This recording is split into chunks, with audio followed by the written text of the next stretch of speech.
Maswerteng umaga po mga ka-STL. Narito na po ang resulta ng STL Bulacan para sa araw na to, first draw.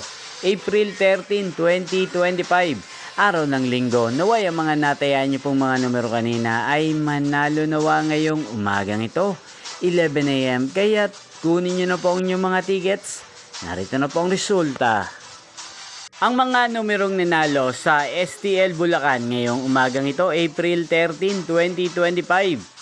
11 AM. First draw result, 1 at 30 in exact order. Sa lahat po ng tumaya kanina sa STL Bulacan para sa first draw ng 1 at 30, congrats po sa inyo, panalo po kayo. Again, 1 at 30. At ngayong umagang ito sa STL Bulacan, natin pong i-shoutout si Kuya Isedro Tepase ng Bulacan, na lagi din pong nanonood sa channel na to. Shoutout po sa inyo, Kuya Isedro Tepase. Sana po ay nasa mabuti kayong kalagayan. Inyo pong napanood ang resulta ng STL Bulacan sa channel na to. Magkita-kita pong muli tayo mamayang alas 4 ng hapon. Thank you for watching.